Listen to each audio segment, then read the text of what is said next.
peu près 58 milliards de dollars en 10 ans. Et il met des avantages à ceux qui viendront investir dans des zones économiques spéciales et tout ça. Le gouvernement se tourne plus vers les investisseurs étrangers pendant que nous sommes là.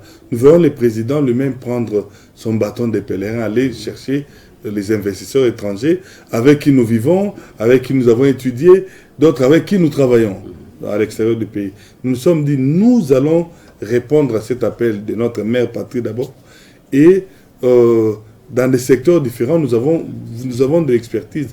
Tenez, nous avons nos seniors. C'est une génération qui est à l'extérieur depuis les années 60.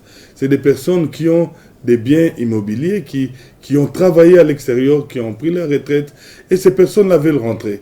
Mais ils vont investir dans quel secteur? Ils n'ont pas assez de force pour suivre ça. Ce n'est pas en venant tâtonner ici qu'ils vont répondre à l'appel. Nous voulons ramener des experts, nous allons ramener... Il y a quelques membres du gouvernement qui ont déjà donné leur accord pour être à Genval.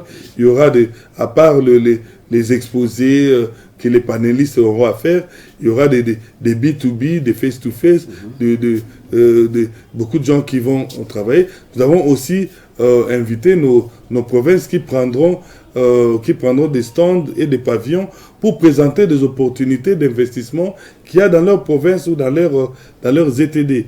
Nous voulons aussi, en ramenant le plan de développement local de chaque ETD, favoriser ou faciliter les jumelages. Les jumelages entre nos ETD et les ETD de l'extérieur du pays, et les responsables des ETD viendront nombreux.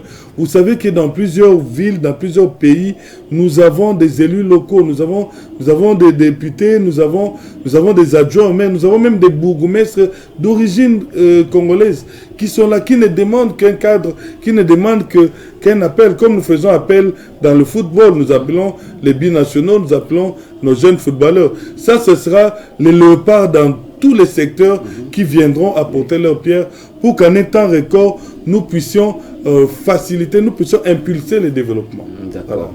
Voilà. Là, je comprends que c'est sûrement l'objectif de ces assises. Alors, dernière question. Oui. Vous dites que vous allez organiser ce forum dans plusieurs capitales à travers le monde. Qui finance ces travaux?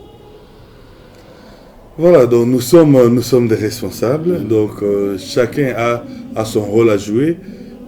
Pour préparer ces assises, nous avons depuis plusieurs mois tenu des réunions avec